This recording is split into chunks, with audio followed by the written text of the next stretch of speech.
Shalom. I want to give all praises, honor, and glory to Yahweh, Bahashem, Yahweh Shai, Bahashem, Rakak Wadash. I want to give double honors to the apostles and elders of Great Millstone, because those are the men who I learned this truth from through the spirit and power of Yahweh, Bahashem, Yahweh Shai. Yahweh is the true name of the God of Israel. Yahweh Shai is who the world ignorantly calls Jesus Christ, but his one and only true name is Yahweh Shai. And pretty much this is going to be a video going into the tree of life, which the tree of life is knowing good and evil. All right. And you need to know the bad before you appreciate the good. You got to learn the wickedness before you could appreciate the righteousness. All right. Because knowing good and evil, that's what you call a perfect balance. All right. Just like how the angel said when Eve, she taught Adam the wickedness that she learned from the serpent, which the serpent, he was an actual man with serpent-like ways. He was subtle. All right. So the angel said, what? Man has become like us, knowing good and evil. Now we know the angels are immortal. All right. The Most High, he's immortal. Yahweh Shai, he's immortal.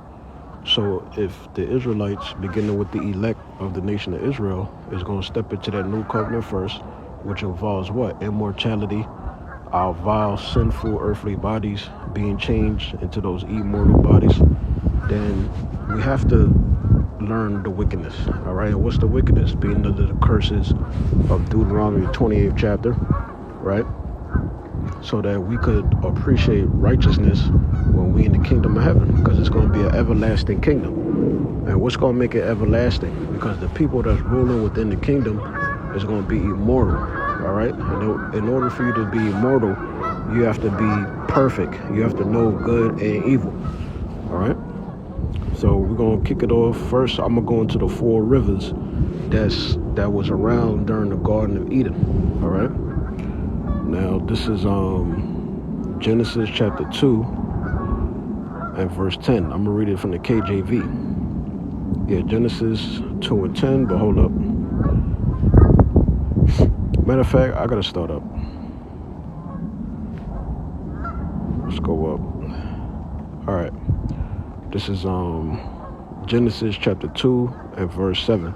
It says, "And the Lord God formed man." Now, whenever you see the word Lord in caps, it's YHWH, referring to Yahweh, the God of Israel. All right. And when you read Colossians, the 1st chapter, we understand that what? It wasn't actually the Most High that created everything you see around you, but he gets the credit because who he created, which is his only begotten son, Yahweh Shai the Messiah, he created everything. So through Yahweh Shai, by the will of Yahweh, that's how everything exists.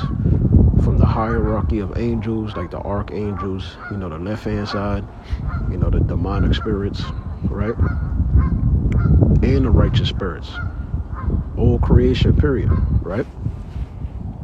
So it says, "And the Lord God formed man of the dust of the ground," because your body is made up of the different elements and nutrients of the ground. That's why when you eat the particular foods, you're supposed to be getting nutrients from it. You're not supposed to be eating genetically modified foods or too much fast food, all right? Because that could destroy your body. You could starve your body out like that, right? So man is formed from the dust of the ground, all right? And the more you dig into the soil, the darker it gets, right? And breathe into his nostrils the breath of life. Now, the breath of life representing what? The wisdom, knowledge, and understanding. Now, back during this time, the law, statutes, and commandments, it was orally taught. It wasn't written on stone. Was proof of that because Noah and his children, they knew the law. But focusing on Noah, they knew the law. Because how did he know which animals is clean and unclean? We didn't really get a record of clean and unclean animals until you get to Leviticus, the 11th chapter, as well as the book of Deuteronomy. All right. So the law, statutes, and commandments, it was always given unto the sons of God or the sons of Yahweh. And when you read Luke, the 3rd chapter, you can trace the Israelites' lineage all the way back to the sons of God or the sons of Yahweh. that you read about in Genesis, the 5th and the 6th chapter. So that's how we knew that Noah, he knew the Lord's statutes and commandments. All right. The scriptures also say that Noah found grace in the eyes of the Most High, because back during that time, you had a lot of paganism that was going on, right? You had idolatry, you had fornication that was going on. And it was going on so much that the Most High, the God of Israel, Yahweh, he repented that he even made man. He was about to destroy everybody, all right? But he found grace, meaning he had mercy on Noah, all right? So it says, and breathe into his nostrils the breath of life. So that's what I just explained, the breath of life, which is ultimately what? The Holy Spirit, all right? A culture, you know, a structure on how to live on the planet Earth. Because before that, man was just pretty much dwelling in confusion, all right? It was really no law and order. They were just existing. So it says, and man became a living soul. So how does a man become a living soul? By walking with the Most High, keeping the laws, statutes, and commandments of the Most High, all right? In this lifetime, worshiping Yahweh, or the world ignorantly calls Jesus Christ. That's how you become a living soul. In this lifetime, having faith upon the Most High. Back then, it was keeping the laws, statutes, and commandments that was already taught. It was oral tradition, right? So it says, and man became a living soul. And the Lord Yahweh, right? The word Lord is in caps. So let's talk about the God of Israel, Yahweh. It says, and the Lord Yahweh planted a garden eastward in Eden. Now, when you look at a map and you compare eastward to Eden to the promised land of Israel, it's in the same exact location. So what you're going to know is the deeper you get into this truth, the more you learn the breakdowns from the men of Great Millstone, beginning with the apostles of Great Millstone on down, you're going to understand that what? Pursuant to Ecclesiastes, the 1st chapter, verses 9 through 11, history repeats itself. So just as the Israelites, when you read throughout the Old and as well as the New Testament, was kicked out of the promised land, the same thing happened to Adam. Adam and Eve was kicked out of the promised land, which would be eastward to Edom. All right? So the Most High, he always dealt with this lineage. Because what does it mean to be an Israelite? To be an Israelite, it means that what? That you are a prince of Yahweh. You're a son of Yahweh. And ultimately, only the elect of the nation of Israel, through the blood and sacrifice of Yahweh, is adopted back to the Most High. Because when you read Isaiah, the 1st chapter, right? And even before that, the Most High, he stopped accepting our animal sacrifices. And that was back during the old system of the Levitical priesthood, all right?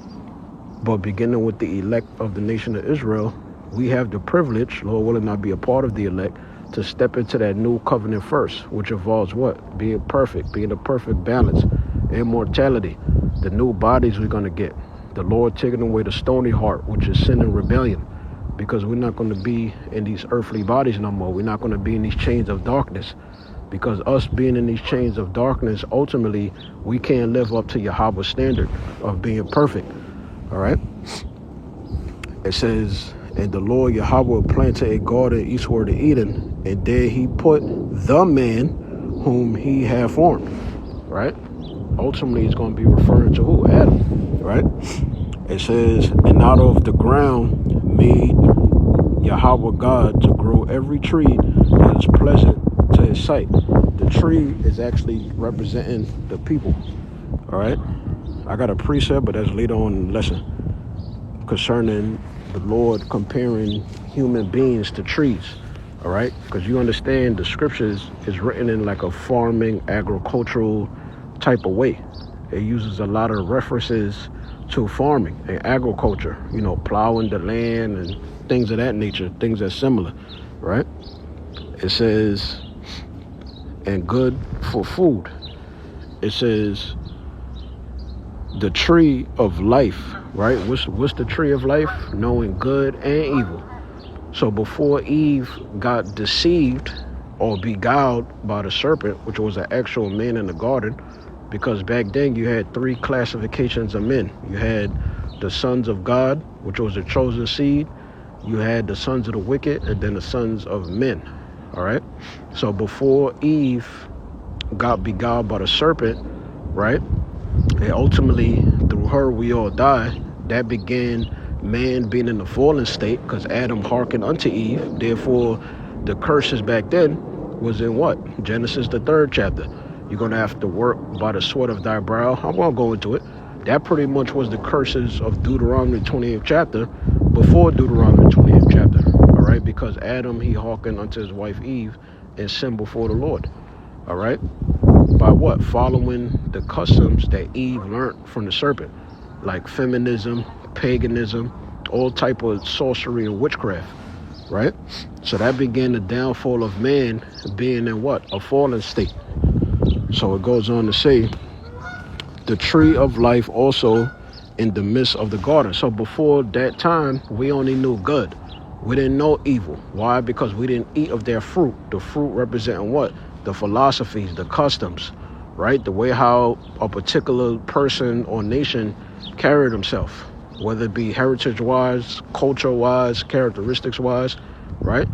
So the Most High, he gave the chosen seed, which would be the sons of God or the sons of Yahweh, which later on down the line, they would be known as the Israelites. He gave us a culture. And he always gave us warnings by his servants, the prophets, that if we stray off the path, that it would be judgment that was pronounced against us. So that's what happened with Adam and Eve on down to the Israelites today, right? So it says, of life also in the midst of the garden, and the tree of knowledge of good and evil. And a river went out of Eden, right? And the word Eden from the Hebrew word Idon, which means paradise. Now remember, when Yahushua returns back, pursuant to Acts, the 3rd chapter, I think it's the 19th or the 20th verse, I could be wrong, it says how Yahushua is going to restore the restitution of all things, meaning the way how things was originally intended for the Garden of Eden, that's how Yahushua is coming to restore things, all right, to make the earth a paradise again. So it goes on to say, and the river went out of Eden to water the garden, right? Because before the flood, you had the dew, all right? The dew, which is pretty much like morning fog. Like if you go on Google and you type in dew is morning fog, they're going to tell you that it's the same thing, roughly paraphrasing, all right? So back during this time, it wasn't raining. They had the morning fog. They had that dew. They had like that watery mist, right? So it goes on to say, back from the top, Genesis 2:10, and a river went out of Eden to water the garden, and from thence it was parted, and became into 4 heads. The 4 heads is going to go into the 4 rivers that was around during the time of the Garden of Eden, which these rivers, they still exist. Some of them may be called by a different name, because you had like the Greeks, and you had different nations that would change the original names of particular nations and things, right?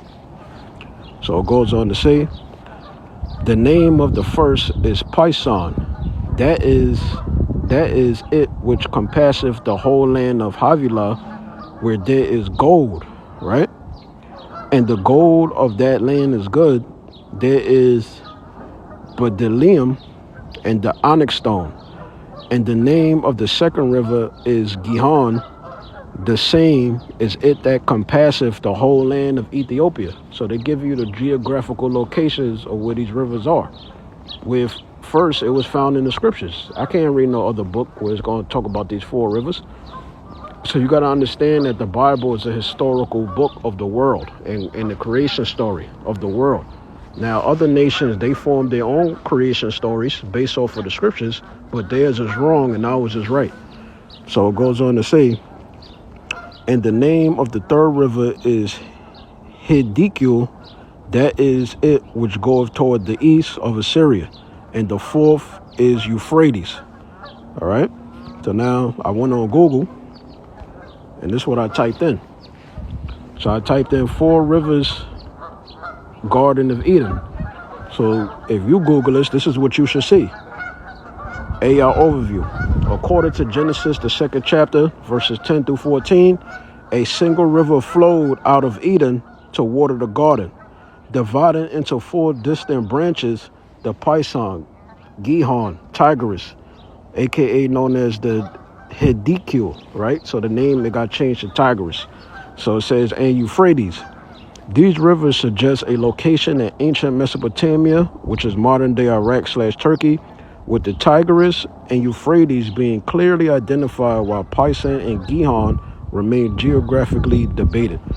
All right? So there you go. And they tell you like the different minerals and resources that was found in these lands. Right? So now, check this out on the map. And forgive me for the birds. I'm outside. Ain't no privacy upstairs. So now check this out, right? So if you look at a map, this is where the rivers were, all right? It tells you that it was around modern day Iraq and Turkey, around that region. And then it tells you a specific river. It was around Kush, right? So this is how it would look on the map, ultimately. Pishon, Euphrates, Gihon, Tigris. The Tigris is known as the Hiddekel River, all right? So there you go. So that's the end of that. So the topic is the tree of life. So once again, the tree of life is about knowing good and evil. So now let's read about the downfall of man. How did man get in a fallen state? Because Eve ate of the tree of life. She learned wickedness. Before she got beguiled by the serpent, our people, or Adam and Eve, they only know about what? Righteousness. All right? So, this is Genesis. I got to start from verse 1. This is Genesis chapter 3. I have to put my glove on. Genesis chapter 3 and verse 1. It reads, now the serpent, he was an actual man. All right? And that's proved that real quick. Right? This is 2 Corinthians 11:3. But I fear least by any means as the serpent beguiled Eve through his subtlety. So if it was a snake that was cursed by the Most High to slide on his belly and he don't got no legs because he deceived Eve, why is the scriptures calling the serpent his? Because it was an actual man in the garden with serpent-like characteristics, serpent-like ways. Even the scriptures make reference to how wise the serpent is, right? And to be harmless as a dove. So it goes on to say, 2 Corinthians 11:3, but I fear least by any means as the serpent beguiled Eve. The word beguile means to what? Deceive. That's what Genesis, the 3rd chapter, goes into. All right? But Eve had no business going behind Adam's back and learning from the serpent. That's where she went wrong at. So that's why the scriptures say what? That through her we all die. Of woman came the beginning of sin because of what Eve did. Because Adam, he learned that wickedness from his wicked-ass wife Eve. All right? Continuing on. So it goes on to say, 2 Corinthians 11:3, but I fear least by any means as the serpent beguiled Eve through his subtlety. Right? He was subtle. He had crafty ways about him, right? He had ways where he had an agenda and you couldn't see him coming. It says, so your mind should be corrupted from the simplicity that is in Hamashiach. I'm going to keep that open. Back to Genesis 3:1. Now the serpent was more subtle than any beast of the field, which Yahweh God had made. And he said unto the woman, right? The woman being Eve, yeah, have the Most High said, ye shall not eat of every tree of the garden. The tree is representing people. All right. Now let's prove that with Ezekiel chapter 31 and verse 3. And it goes on to say, behold, the Assyrian. Now the scriptures is making reference to the Assyrian, but it's comparing the Assyrian to a tree. So that's the point of me reading this precept, so you can link it up. Remember what Isaiah 28:8-9 says. It says that precept had to be upon precept, here a little and there a little, so you could get the understanding of particular chapters and verses, right? Ezekiel 31:3, behold, the Assyrian was a cedar in Lebanon with fair branches, right? The branches is referring to what? His offspring. It says, and with a shadowing shrewd and of a high stature, and his top was among the thick boughs. It says, the waters made him great, the deep set him up on high with her rivers running round about his plants, right? And I showed you the map the river that was around over there, if I'm not mistaken, the river Euphrates, it says, round about his plants, it sent out her little rivers into all the trees of the field. Therefore his height was exalted above all the trees of the field, meaning above the other nations, right? Because even back during the time of the Assyrian Empire, when they had their dominance in the world, all right, they was like a bloodthirsty people, you know? They ain't play when it came to war. Even during the time of Tobit, if I'm not mistaken, I forget if it's Tobit or Tobias, but our people, they were getting their heads chopped off. You know, they was piling up their heads. The Assyrians slaughtered our people. All right, they slaughtered the northern kingdom of Israel. When you read the scriptures. So continuing on, it says, and his boughs were multiplied, and his branches became long because of the multitude of waters when he shot forth. All the fowls of heaven made their nests in his boughs, and under his branches did all the beasts of the field bring forth their young, and under his shadow dwell all great nations.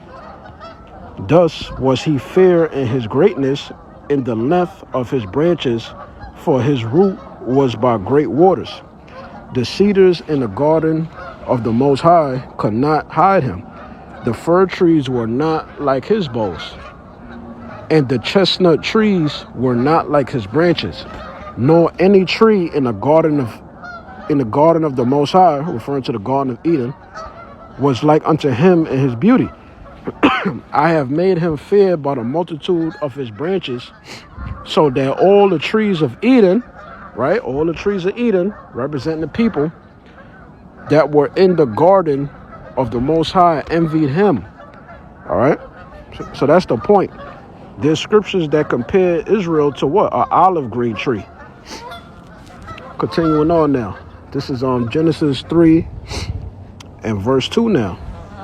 It says, and the woman said unto the serpent, we may eat of the fruit of the trees of the garden. Now, the serpent is a lying, deceptive spirit, all right? He knows that he got Eve by herself. Remember, the scriptures say that the woman is the weaker vessel. What is one of the ways the so-called white man destroyed the Israelite men, the so-called Negroes, Hispanic, and Native American Indian men? By weaponizing our women against us, the westernization, feminism, right? Our women, they love the world. They love to fit in with fashion trends and the cares of this life. So they weaponize the woman against us because they read the scriptures, all right? Continuing on, remember, the scriptures say that the glory of a man is his woman. And the woman, she care about herself, which is her hair, ultimately. Continuing on. So remember, the Most High said not to learn wickedness. That's the point. When it says not to eat of the tree of life, or the tree of knowledge, right? That means to what? Don't follow the other nations. Don't learn their pagan wicked ways. Don't learn their customs. Don't care about their culture. Don't commit idolatry and fornication like the other nations. All right? So now the serpent is clearly deceiving her right now, and she was stupid enough to fall for it. See, women, they could be sweet talk. You put pressure on a woman, they'll crack under pressure. All right? Because right now, Adam, he wasn't present right here. It says, and a woman said unto the serpent, we may eat of the fruit of the trees of the garden, but of the fruit of the tree which is in the midst of the garden, the Most High have said, ye shall not eat of it, neither shall ye touch it, lest ye die. All right? So once she learned this wickedness, it was what? No more immortality for nobody. You couldn't live the full 1,000 years. You couldn't live the full one day.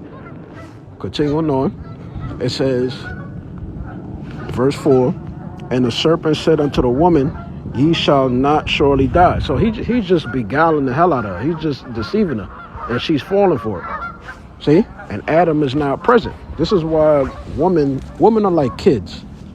Women are like kids. I don't care how strong they try to come off. They're like kids. All right? They're like emotional little kids. They don't get their way. You know, they get bored. They get into trouble. It says, and the serpent said unto the woman, ye shall not surely die, for the Most High doeth know that in the day ye eat thereof, then your eyes shall be open, And ye shall be as gods, knowing good and evil. So that's what the tree of life / knowledge is. All right, knowing good and evil. So the Most High originally, he said what? Don't eat of the tree of life, meaning don't learn the philosophies of the other nations. Don't keep their customs. Just keep the law, statutes, and commandments that I orally gave to you. That's your tradition. That's your heritage. But our people, they ain't listen all throughout history. That's why we under these curses. That's why we going through the reality of what? Our fuck-ups before the Most High. So this is the consequence. So it says, yep.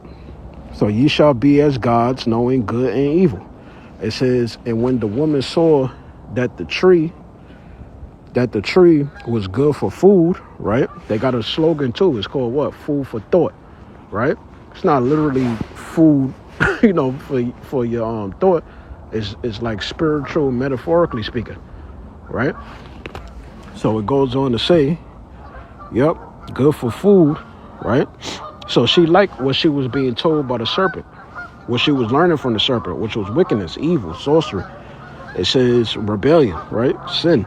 And that it was pleasant to the eyes, right? The lust of the flesh, the lust of the eyes, and a tree to be desired, to make one wise and one evil. All right. She took of the fruit thereof and did eat, and gave also unto her husband.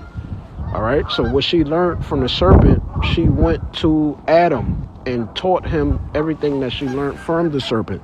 And that began man in the fallen state. It says with her, and he did eat, meaning he accepted everything that was told to him by his wife, following his wife, the woman being on top, right?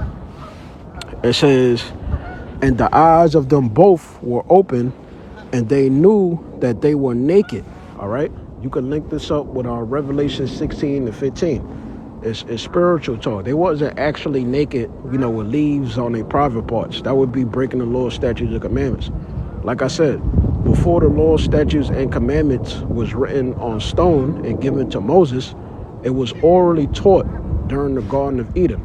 All right. So they knew that they sinned. They knew that they was in transgression. Right. So it says, and the eyes of them both were open, and they knew that they were naked, meaning that they sinned. They committed transgressions. And they sewed fig leaves together and made themselves aprons. Meaning what? They tried to hide their wickedness. It says, because the scriptures talk about that, secret sins, right? It says, and they heard the voice of the Lord God walking in the garden in the cool of day, right? It was talking about a prophet, because when you go into that word cool in Genesis 3:8, the word there is going to be rakah in the Hebrew, right? And it's going to say what? It's going on here, spirit, as that which breathes quickly in animation or agitation, right? Let's go down here. It says prophetic spirit. So that's what it was. It was a prophet telling them that they had sinned before the Lord, because the Lord strictly commanded them, saying, don't eat of the tree of knowledge or the tree of life. All right. And they ended up doing it anyway, beginning with the woman. So it says, and Adam and his wife hid themselves from the presence of Yahweh God among the trees of the garden. The trees of the garden representing the other nations. All right. And the Lord Yahweh called unto Adam and said unto him, where art thou? And he said, I heard thy voice in the garden, and I was afraid, because I was naked and I hid myself. So they hid themselves because they knew that they sinned before the Lord. The Lord gave them a divine commandment. He gave them an instruction on what not to do, and they went against that. So that's a transgression. That's a sin. So they feel guilty for what they did, right? It says, verse 11,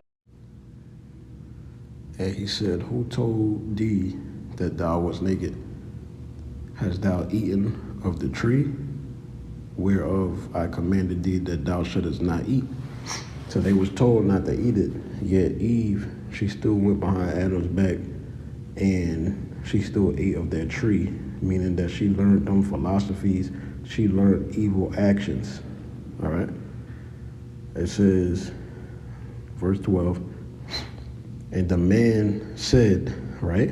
Now you know what? The serpent is a man again. Genesis 3 and 12, right? 2 Corinthians 11 and 3.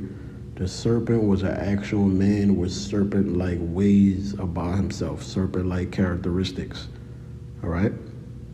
The Bible is not no mythology, fable, fictional book where you got talking snakes. It's not scriptural. It says, and the man said, the woman whom thou gavest to be with me, she gave me of the tree, and I did eat. All right? So this is Adam explaining his cause. He's saying that he learned wickedness from his wife, right? He followed his wife. It says, and the Lord God, right, the Lord Yahweh, said unto the woman, which is Eve, Adam's wife, what is this that thou hast done? And the woman said, the serpent beguiled me, meaning he deceived me, and I did eat, right? So she's guilty because she's the one that acted out that transgression. She consented to it. It says, and Yahweh God said unto the serpent, because thou hast done this, thou art cursed above all cattle and above every beast of the field. Upon thy belly shalt thou go, and thus, representing what? Confusion, right? Shalt thou eat all the days of thy life.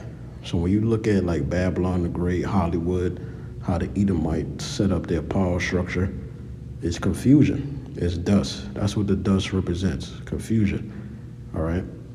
Anything that they do, it will never be spiritual. It will never be righteous. It will never be with righteous intent. It will be for carnal, wicked intent. So the serpent got cursed for this, right? It says, and I will put enmity between thee and the woman. And that's what you have, all right? You have the serpent and Adam. You have, what else? Cain and Abel. You have Jacob and Esau. There was always enmity, so that's what happened. So from this point on, all right, the enmity started with what? Cain and Abel, Jacob and Esau, right? Jacob's descendants, which is the Israelites, and Esau, his descendants, which is who? The so-called white man, their seed line, beginning with the Jewish Edomites, right? These Zionist Edomites, Jews.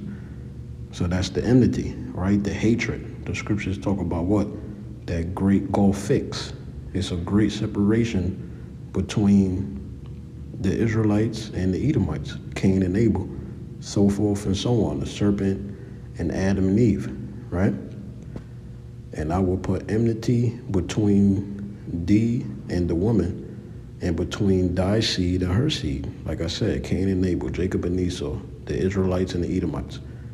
It shall bruise thy head, and thou shalt bruise his heel. Unto the woman he said, I will greatly multiply thy sorrow and thy conception. All right? Talk about when you give birth, you're going to give birth in pain. Like a woman, she lets out this screech that it can't even be like mimicked, you know?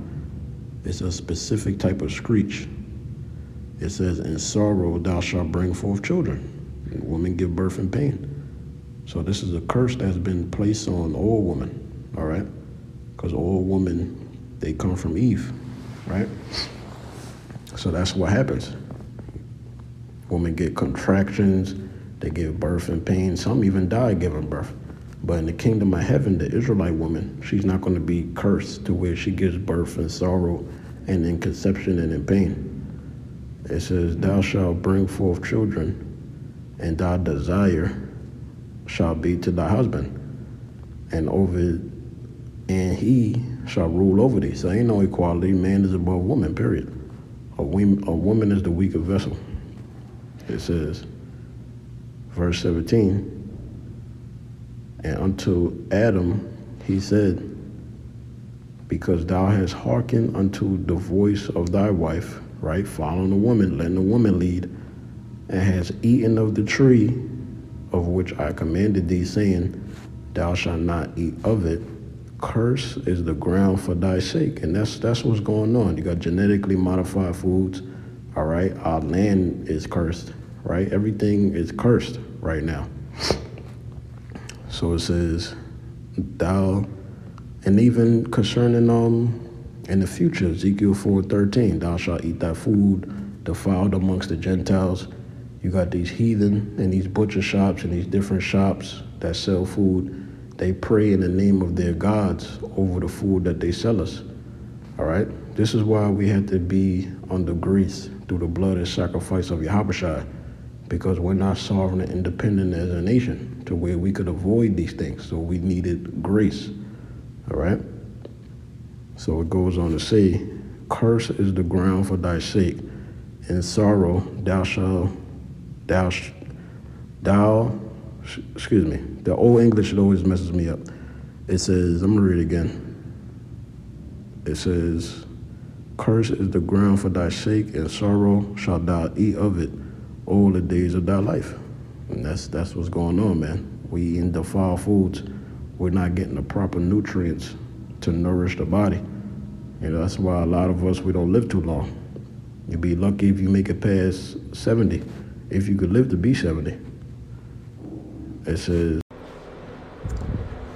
so I'm reading back from the top, Genesis 3:17. And unto Adam he said, because thou hearkeneth unto the voice of thy wife, and hast eaten of the tree of which I commanded thee, saying, thou shalt not eat of it. Curse is the ground for thy sake. So that goes into what Monsanto, Big Pharma, you know, the so-called white man, the Edomites, they got weather manipulation. You know, they create food scientifically. It says, in sorrow shalt thou eat of it all. So now we have to eat like Gentiles. We have to eat our food defiled amongst the other nations. It says, thou shalt eat of it all the days of thy life. It says, thorns also and thistles, which represents what? The hindrances that the other nations are going to put on us, and just hindrances in general. When we go to plant something, when we go to prosper economically, right? There's always going to be some type of hindrance that's going to come forth, right? And ultimately, we under the curses of Deuteronomy chapter 28. So you could look at these verses I'm reading, right? From like verses 13 on down, as the curses back during the Garden of Eden, right? That's why history repeats itself.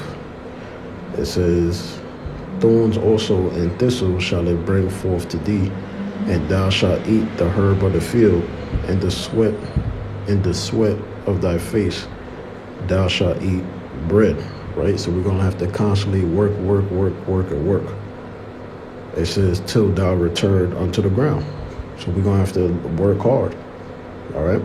That's why one of the main things being in the truth is that what? You got to have your finances in order. You got to have money. We don't worship it, but you need it to survive on the planet Earth. So it says, in the sweat of thy face shalt thou eat bread till thou return unto the ground. So we're going to have to constantly be working until we die pretty much. It says, for out of it was thou taken, for dust thou art, and unto dust shalt thou return. Because these bodies, they decay after 72 hours and return back to the ground. But when you read Ecclesiastes 12:7, the spirit goes up to the Most High to receive a judgment of what it did in that particular generation, right? In that lifetime. It says, and Adam called his wife's name Eve, because she was the mother of all living. Unto Adam also and to his wife did the Lord Yahweh make coats of skins and clothe them. And the Lord Yahweh said, behold, the man is become as one of us, right? To know good and evil. So that's what it means to be a God. And that's why Yahweh, he promised us what? Immortality. Because we're going to know good and evil. We're going to appreciate the good because we went through so much evil. Genesis, the 3rd chapter, what I'm reading. Deuteronomy, the 20th chapter. Leviticus 26. Deuteronomy, the 7th chapter, right? All these chapters go into what? The blessings and the curses. It says, Behold, the man is become as one of us to know good and evil. And now least he put forth his hand and take also of the tree of life and eat and live forever. All right, so the Most High, he never ultimately, through predestination, he never intended man to live the full day, which is 1,000 years, and to be immortal in general. He just intended for us to keep the law, statutes, and commandments and not learn wickedness. All right, because it's like even when you look at the border of blue, you're supposed to look at that and have your mind right to remember to what? To keep the law. So back then, it was an oral thing. Back then, it wasn't written on stone.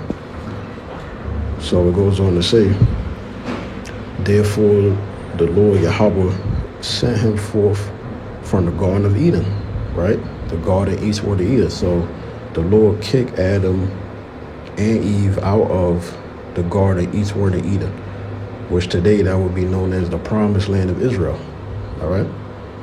It says, therefore the Lord Yahweh sent him forth from the Garden of Eden to till the ground from whence he was taken.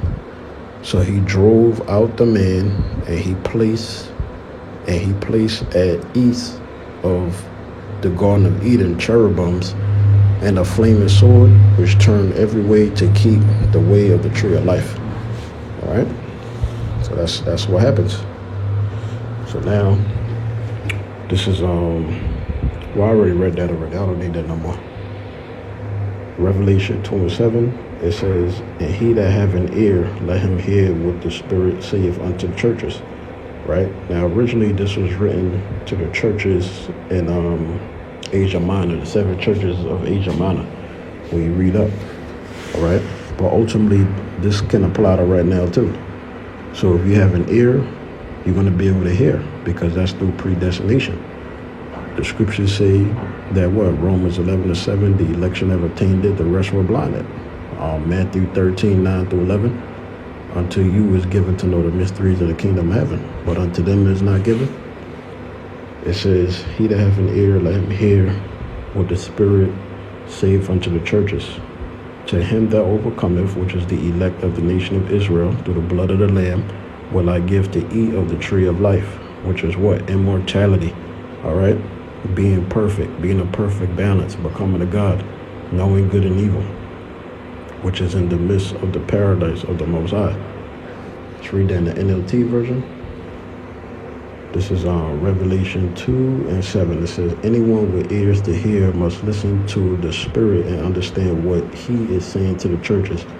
To everyone who is victorious, which is the elect of the nation of Israel, through predestination, I will give fruit from the tree of life in the paradise of the Most High.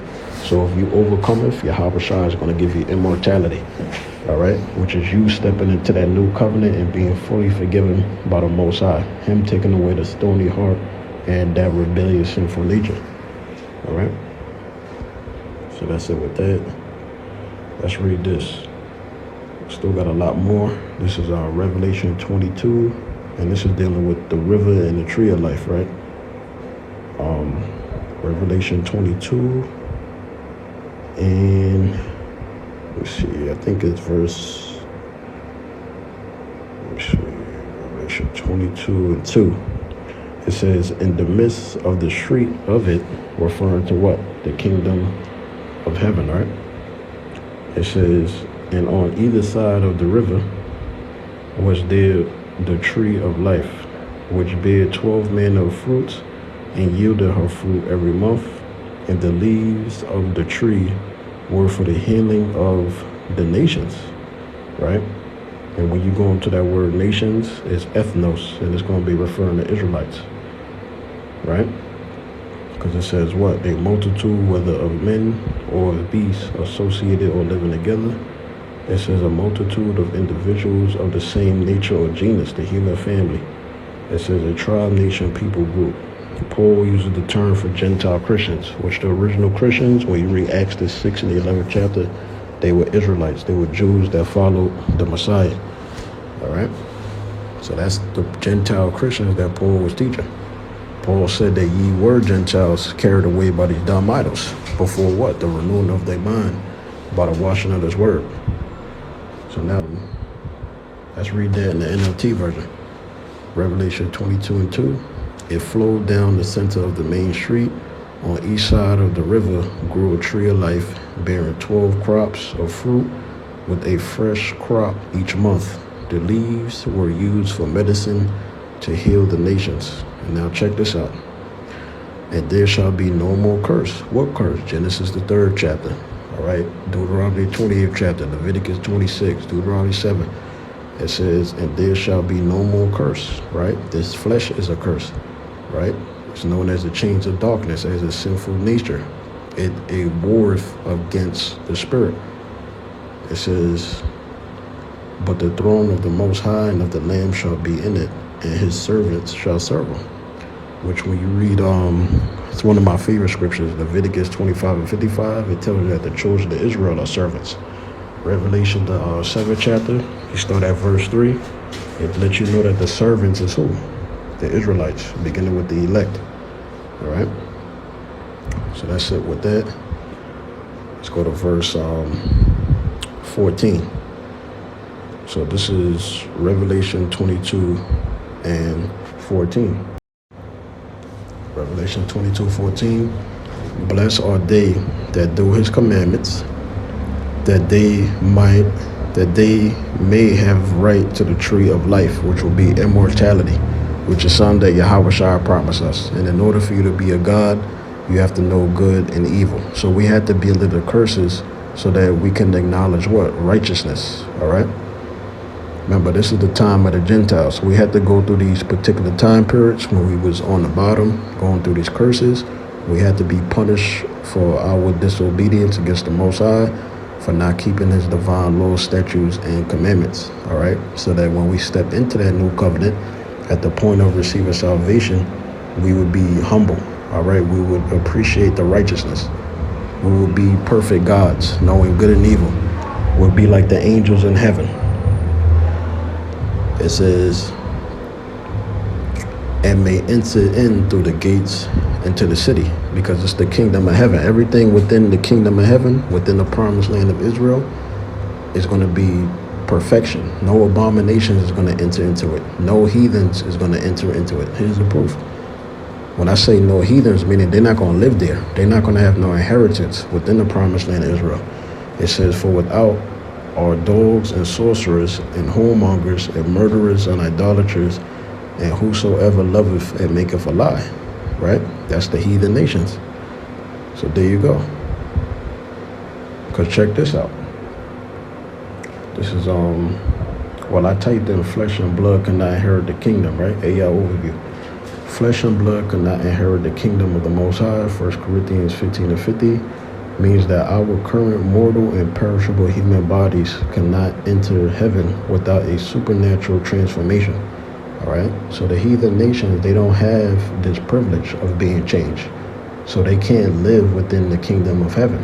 They can't have an inheritance there, pursuant to Revelation, the 21st and 22nd chapter. Nothing abominable is going to be within the kingdom of heaven.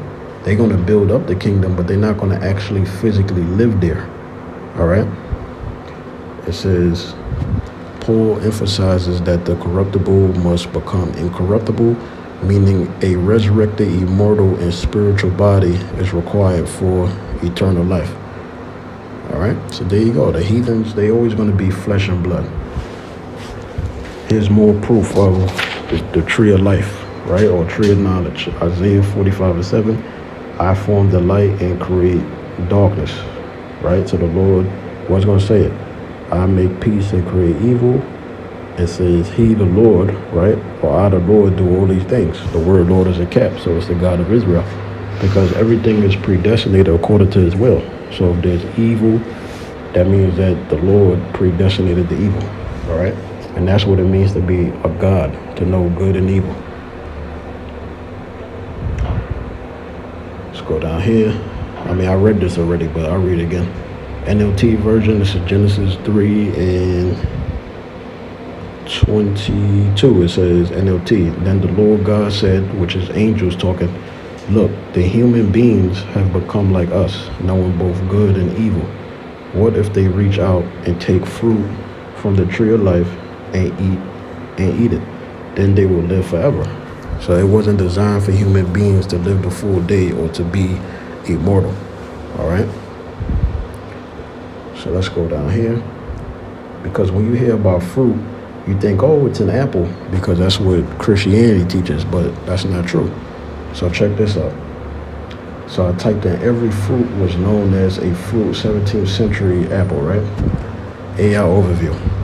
It says, until at least the 17th century, the word apple, derived from the Old English "yipple," was used as a generic catch all terms for almost all types of fruit, excluding berries, and sometimes even included nuts. So every fruit was known as an apple. So when it says fruit, it's not talking about apple. The word apple is not in Genesis. It says it originally meant fruit in general. All right, so there you go.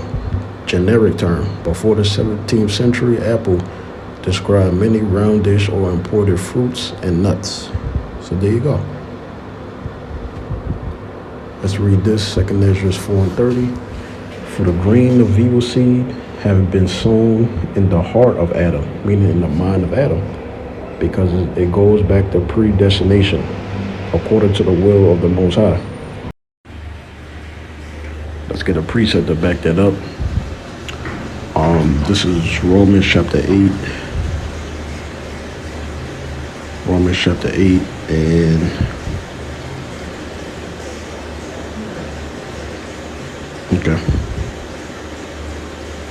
and 20. Romans 8 and 20. For the creature, we're just talking about us, right? The us being the Israelites. For the creature was made subject to vanity. So that's for all creatures. They're subject to vanity because you're alive, and then you're gonna end up dying eventually, not willingly. Right? So we were subject to vanity, subject to sin. It says not willingly, but by reason of him, right, Yahweh, who have subjected the same in hope.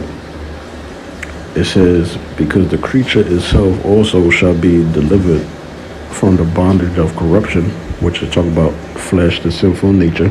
The Lord said under the new covenant, he gonna take away rebellion and a stony heart, right? It says, into the glorious liberty of the children of the Most High, to just be, to just exist, knowing good and evil, being programmed to be 100% righteous, right? So that's the point, though. The point is everything is predestinated. Let's read that in the NLT version. This is on Romans chapter 8. Romans 8 and 18, the future glory, right? NLT.